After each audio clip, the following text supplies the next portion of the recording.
Hola, ¿qué tal? Qué gozo, qué bendición poder saludarte en una edición más de tu devocional, Tu Tiempo con Dios.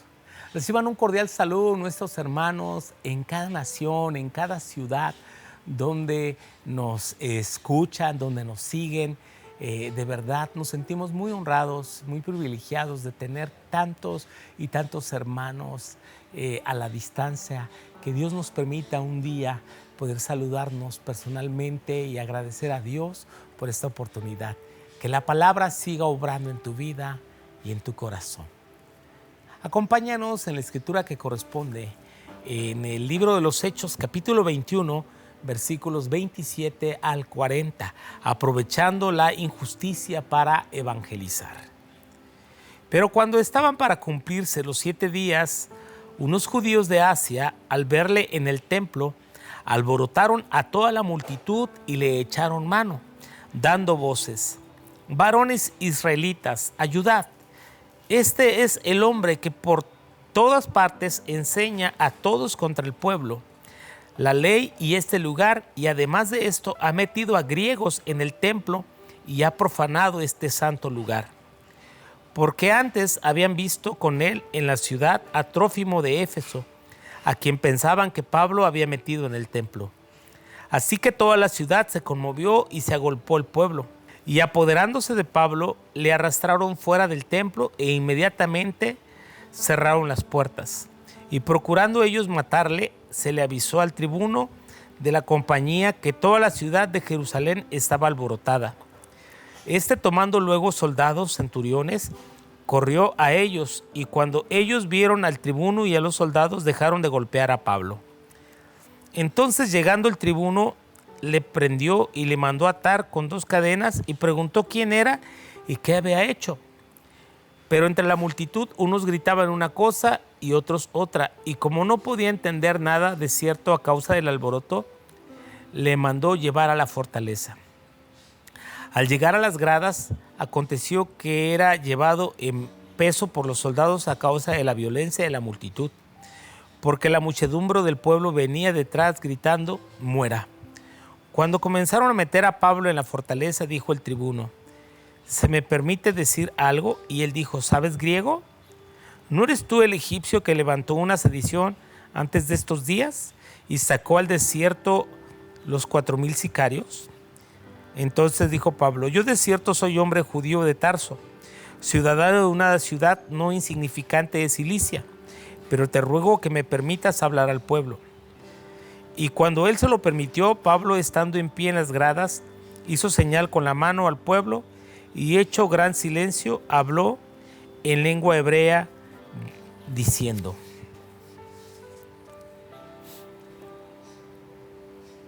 aprovechando la injusticia para evangelizar.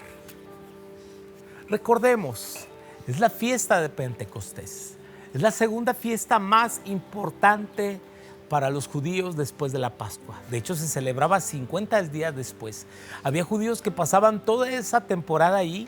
7 semanas después de la Pascua se celebraba el día de Pentecostés, que era la fiesta de primicias. Y Pablo había planeado su viaje para llegar a Pentecostés. Cuando él ha cumplido el voto y la recomendación que le han dado los líderes de la iglesia de Jerusalén, y fue al templo para cumplir su voto y llevar su ofrenda, en ese momento, ¿verdad?, estos judíos de Asia le han señalado y le han acusado de meter griegos en el templo. Ahora, esto es bien importante que nosotros podamos entender. El templo tenía varios atrios, varios patios divididos por paredes. El primer atrio era el atrio de los gentiles.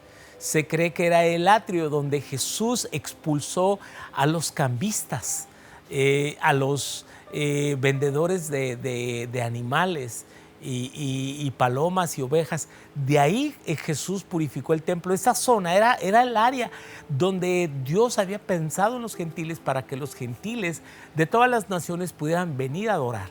Después del patio de los gentiles se encontraba el patio de las mujeres judías.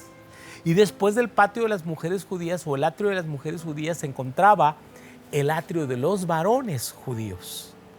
Y después del atrio de los varones se encontraba el atrio de los sacerdotes y propiamente estaba ya el santuario, compuesto por el lugar santo y el lugar santísimo, donde solamente entraban sacerdotes y el sumo sacerdote una vez al año en el lugar santísimo.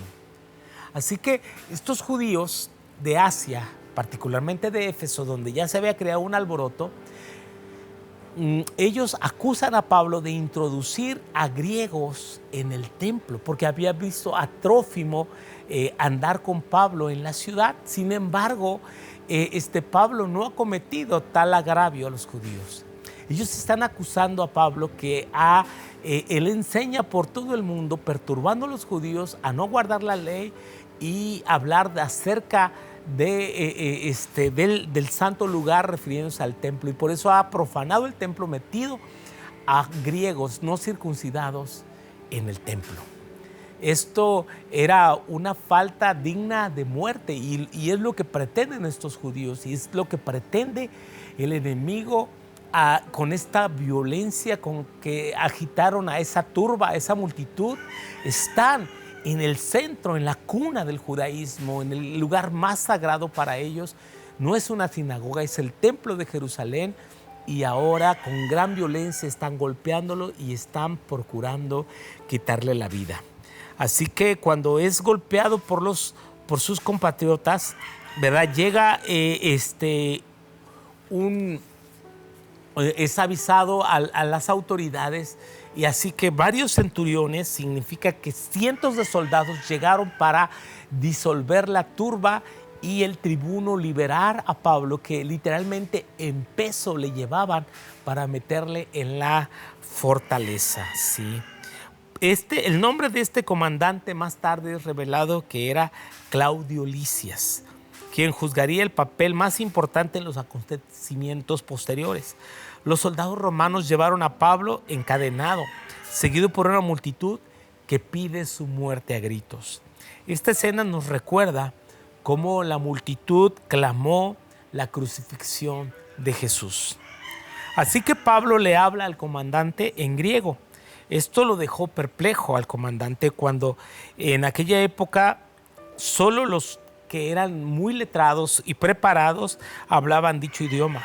Según el relato de Josefo, el egipcio que levantó una sedición, Josefo, un historiador judío, en la época de Pablo, él escribió las antigüedades de los judíos y la guerra de los judíos. Este hombre afirmó que Josefo, que este egipcio levantó una sedición y condujo una multitud al desierto, lo que se reafirmó en el año 54. Pablo, de ninguna manera, él se presenta como un ciudadano de Tarso, de una ciudad conocida por las academias, y le pide la oportunidad al tribuno de hablar. Pablo se pone de pie en las gradas, es decir, en los escalones de piedra que conducen a la fortaleza de Antonio, y de allí hace una señal con la mano para disertar. En medio de la crisis, Pablo crea una oportunidad para hablar al pueblo y comienza a disertar en arameo, el idioma ampliamente hablado por los judíos. Veamos que sin importar la condición, es un hombre que está encadenado, es un hombre que está golpeado, es un hombre que corre peligro su vida. Él no está buscando defenderse, él está buscando testificar. Él está hablando a pesar de la oposición y a pesar de su condición. Él no está buscando huir, él está buscando que quede una evidencia de hablar. Así que contrario a lo que haría mucha gente de sáquenme de aquí, él está diciendo quiero hacer la voluntad de Dios. ¿Cuán necesario es que nosotros por encima de todo busquemos, anhelemos hacer la voluntad de Dios pese a las situaciones adversas?